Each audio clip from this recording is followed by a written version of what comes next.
अस्सलाम वालेकुम। मैं आज आपको बताऊंगा एमएपी और डीएपी के बारे में। बहुत से लोगों को कन्फ्यूजन है कि मैं एमएपी पे ही क्यों फोकस करता हूं, मैं डीएपी डिस्कस क्यों नहीं करता हूं। हर बात में सीडलिंग हो, यंग प्लांट्स हो, बड़े प्लांट्स हो, फ्लावरिंग हो, बडिंग हो, मैं हमेशा एमएपी को क्यों, मोनोअमोनियम फॉस्फेट को मैं क्यों रिकमेंड करता हूँ, डायमोनियम फॉस्फेट को या डीएपी को मैं क्यों नहीं रिकमेंड करता हूँ, मैं क्यों नहीं बोलता हूँ। देखिए, इसकी बहुत बड़ी वजह है। ठीक है, एमएपी और डीएपी, अच्छा मैं आपको क्लियर कर दूं, डीएपी बेसिकली और एमएपी का मेन डिफरेंस क्या है।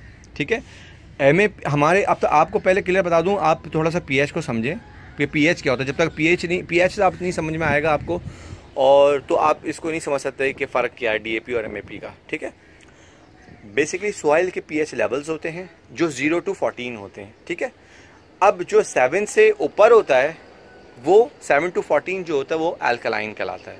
ठीक है, और 7 से जो नीचे होता है वो एसिडिक कहलाता है, जो 7 होता है वो न्यूट्रल होता है। ठीक है, अब मोस्टली जो प्लांट्स हैं हमारे, वो जो ज़्यादातर जो मेजॉरिटी जो प्लांट्स की हैं वो जो सरवाइव करते हैं वो 5.5 से लेके मोस्टली 7 तक। ठीक है, ऐसा नहीं है कि 7 और से हाई और या 5.5 से नीचे जो है प्लांट्स नहीं है, लेकिन बहुत कम तादाद है उनकी।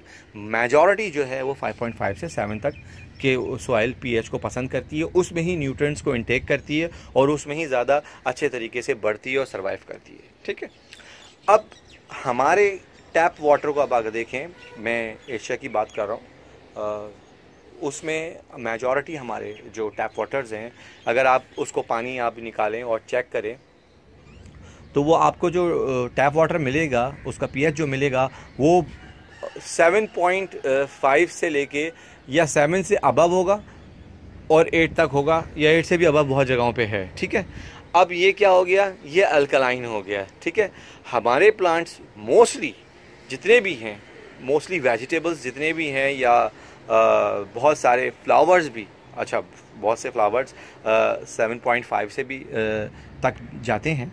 ऐसा नहीं है कि नहीं जाते, लेकिन मेजॉरिटी जो फ्लावर्स की भी है, वेजिटेबल्स की भी है, हर्ब्स की भी है और ट्रीज़ की भी है, वो सब के सब इस रेंज में न्यूट्रिएंट्स को इनटेक करते हैं इजीली और खुश रहते हैं 5.5 से लेके 7 तक। ठीक है, अब टैप वाटर हमारा 7.5 है, हम पानी लेके डालते हैं टैप वाटर से।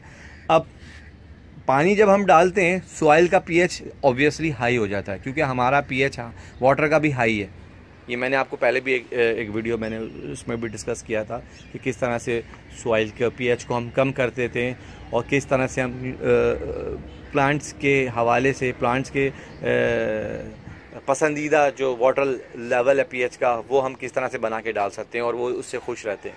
तो बहरहाल वो एक अलग टॉपिक है, उसमें आप वीडियो में आप देख लीजिएगा, मैं लिंक में भी डाल दूँगा वो वीडियो का लिंक अगर मुझे मिला तो। बहरहाल आप ये याद रखें कि हमारे टैप वाटर के अंदर जो पीएच लेवल है पानी का वो ऑलरेडी बहुत हाई है।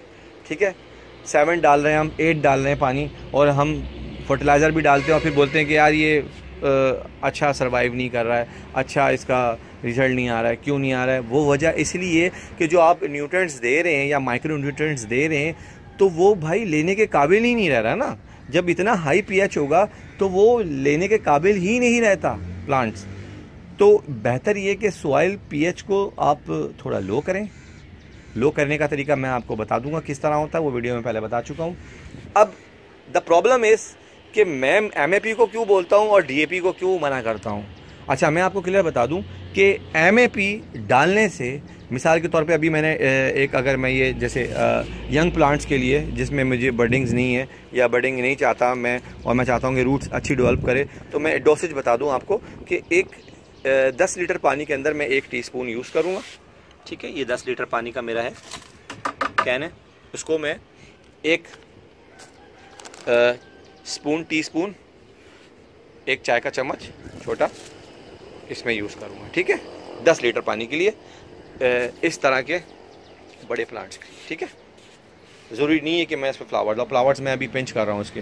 ठीक है, अच्छा अब जो सीडलिंग्स हैं छोटे, उसके लिए क्या करना होगा वो मैं आपको 10 दफ़ा बता चुका हूँ, लेकिन कन्फ्यूजन हो रही है आप लोगों को। लेकिन मैं आपको बता दूँ कि 16 पार्ट ऑफ अ टीस्पून ठीक है, आपने 16 पार्ट आपने बिल्कुल छोटा सा माइनर सा इतना से लिया, ठीक है, और इसको गैलन ऑफ वाटर में मतलब 4 लीटर पानी में आपने 16 पार्ट बिल्कुल छोटा अंदाजन से आप देख लें ये, ठीक है, ये भी बल्कि ज़्यादा थोड़ा सा और कम, बस इतना आपने लेके इसको आपने एक 4 लीटर पानी में डाल के सीडलिंग को देना है। इससे क्या होगी, रूट डेवलप होगी बहुत ज़्यादा अच्छी और रूट स्ट्रांग होगी। जब रूट स्ट्रांग होगा तो आपका प्लांट भी स्ट्रांग होगा, स्टेम थिक होगी और सेल मेम्ब्रेन वगैरह, और क्योंकि एनर्जी एलिमेंट है फास्फोरस तो वो और अच्छी तरीके से देता है। और थोड़ा कुछ आंसर इसका नाइट्रोजन के अंदर, नाइट्रोजन भी है इसमें क्योंकि, तो इसलिए वो और अच्छा दोनों बन के आपका पत्ते भी हरे होते हैं और फिर रूट्स भी स्ट्रांग होती है।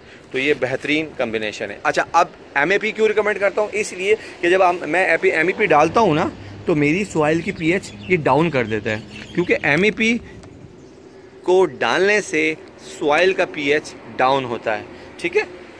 और अगर मैं ये DAP यूज़ करूँगा, ऑलरेडी मेरा सॉइल का जो pH है वो 7 से अबव है, 8 है, मतलब मिसाल के तौर पानी डालता हूँ तो वो सॉइल का pH होता है अबव है और अबव ही रहता है थोड़ा बहुत, कुछ केमिकल रिएक्शंस की वजह से वो फिर थोड़ा सा डाउन हो जाता है, लेकिन स्टार्टिंग में इनिशियल लेवल पे वो हाई ही रहता है।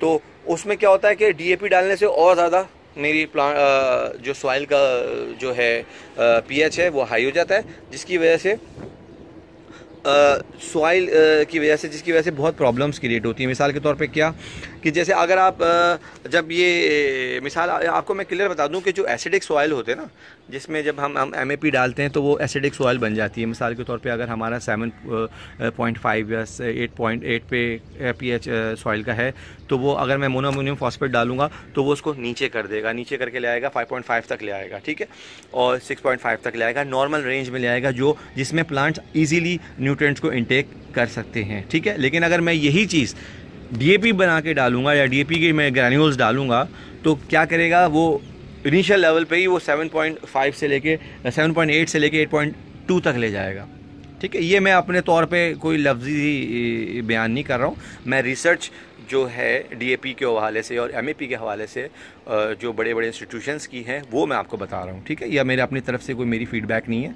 हाँ, मैंने टेस्ट को टेस्ट किया है और मुझे इसका रिज़ल्ट यही मिला है जो उन लोगों की टेस्ट हैं, जो उन लोगों ने रिकमेंड किए हुए, जो उन्होंने बताए हुए, ठीक है।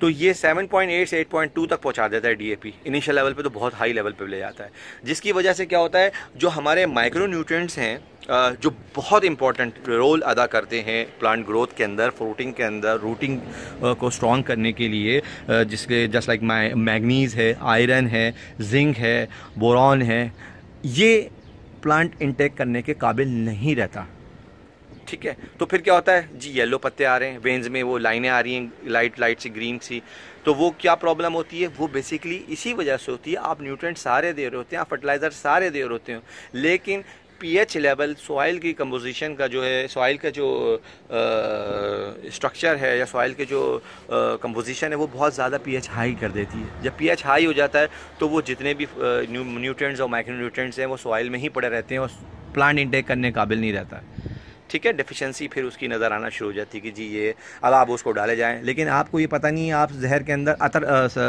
तरियाग जहर के अंदर पिला रहे हैं डाल के, तो फ़ायदा कुछ नहीं है ना। जब तक आप pH को कंट्रोल नहीं करेंगे तो प्लांट किसी कीमत पे भी वो लेने के काबिल नहीं होगा, ठीक है। अच्छा, और मैं आपको एक चीज़ और बता दूं कि आप कोशिश करें कि DAP ना यूज़ करें, क्योंकि DAP से अगर आप जैसे यूज़ करते हैं, फॉर इंस्टेंस आप प्लॉट में यूज़ कर रहे हैं तो चलें, वो तो आप पानी डालते रहें एक तरह से वो फिर वो फ्लश हो जाता है। लेकिन DAP का सबसे बड़ा नुकसान क्या है कि ये सॉल्ट ज़्यादा बनाता है, सॉल्ट इंडेक्स जो है इसके अंदर ज़्यादा होता है बनिस्बत MAP के, ठीक है। नमकियात जब ज़्यादा आ जाएंगे क्या कहते हैं सॉइल में, सॉइल सोल्यूशन इन्वायरमेंट के अंदर, तो फिर वो क्या प्रॉब्लम क्रिएट करता है, वही प्रॉब्लम क्रिएट करता है कि न्यूट्रिएंट्स और माइक्रो न्यूट्रिएंट्स इनटेक करने के काबिल नहीं रहता प्लांट। तो मैं आपको बता दूं कि DAP MAP में एज सच इतना डिफरेंस नहीं है, लेकिन जो मेजर सबसे बड़ा डिफरेंस है वो यही डिफरेंस है कि MAP पीएच को डाउन करता है, डीएपी पीएच को हाई करता है। ऑलरेडी हमारे टैप वाटर्स इतने हाई लेवल हाई पीएच पे हैं कि अगर हम फिर डीएपी भी डालेंगे तो जुल्म की इंतहा हो जाएगी, और फिर हम एमएपी डालेंगे तो वो उनके लिए बहुत मोहब्बत भरी अलामत होगी और मज़े से वो इनटेक करेंगे और खुश भी रहेंगे। ठीक है, और आपका जो पीएच का जो टैप का वाटर का जो आपका पीएच हाई हुआ होता है उससे भी आपकी परेशानी ख़त्म हो जाएगी कि वो एमएपी जब डालेंगे तो ऑलरेडी उसको डाउन कर देगा। अच्छा, आपको उम्मीद है कि समझ में आया होगा। एमएपी की डोसेज आपको बताई, 16 part of a teaspoon in 4 litre of water, 4 litre पानी के अंदर 16 पार्ट 1 टीस्पून का कम से कम रखें, ज़्यादा ना रखें। ठीक है, उसको आप सीडलिंग्स के लिए इस्तेमाल करें। बड़े प्लांट्स हैं, ठीक है, जिसमें बर्डिंग्स नहीं आ रही, जिसमें फ्लावर्स नहीं आ रहे, 1 टीस्पून 10 लीटर पानी में आप डालें। ठीक है, 5 लीटर पानी में भी डाल सकते हैं, लेकिन मेरा कहना यही है कि आप कम से कम यूज़ करें, वो ज़्यादा अच्छा रिज़ल्ट देगा। ज़्यादा से ज़्यादा ज़्यादा यूज़ करने से रिज़ल्ट ख़राब हो सकता है। आई होप कि आपको ये डिफरेंस समझ में आया होगा और अब ये भी पता चल गया होगा कि मैं एमएपी और डीएपी में एमएपी को क्यों प्रेफर करता हूँ, और इसी वजह से रिज़ल्ट्स भी अच्छे होते हैं। और ज़ाहिर बात है, जब माइक्रो न्यूट्रिएंट्स और न्यूट्रिएंट्स अच्छी तरह से इनटेक करेगा तो प्लांट खुश भी रहेगा और फिर अच्छी यील्ड भी होगी। अच्छा, मैं आपको दिखा दें कि अभी मेरे पास जो भी हैं ये प्लांट, जैसे ये SK22 है, इसमें काफ़ी मैंने ये क्या कहते हैं हार्वेस्ट किए हैं और अभी इसमें काफ़ी निकल रहे हैं दोबारा से। तो बेसिकली हॉट पेपर्स को मैं छोड़ रहा हूँ सिर्फ फ्लावरिंग और बडिंग के लिए। बाकी जितने भी मेरे प्लांट्स हैं उन सब में से मैं ये फ्लावरिंग और बडिंग को निकाल रहा हूँ, इनफैक्ट टोमेटो प्लांट्स में भी। और ये देख रहे हैं आप, ये SK22 का देख रहे हैं, ये गुच्छे के गुच्छे माशाल्लाह, ये मेरे सालन के अंदर इस्तेमाल होते हैं, हम लोग सालन के लिए इस्तेमाल करता हूँ। ये देख रहे हैं सूख गई बेचारी, लगी क्योंकि इतनी है कि फ्रिज में भरी पड़ी है मेरी, और वो बेचारी वो भी नीचे जो है वो ऐसी, अभी ये भी बेचारी सूख गई है क्योंकि मैंने तोड़ा ही नहीं है तो लाल हो गई। ये भी SK22 की एक नस्ल है। ये देख रहे हैं आप, ये मेरा बहुत पुराना प्लांट है, आपको मैंने शायद दिखाया पहले भी। ये भी भरा हुआ है और इसमें भी काफ़ी जो है पेपर्स निकलती रहती हैं। बहुत तेज़ पेपर है और बहुत घना और बहुत बड़ा प्लांट है। आपको शायद छोटा लग रहा होगा, इसकी स्टेम भी आप देखेंगे तो आपको पता चलेगा। और ये भी, ये देख रहे हैं आप, इसकी हालत क्या हो गई है।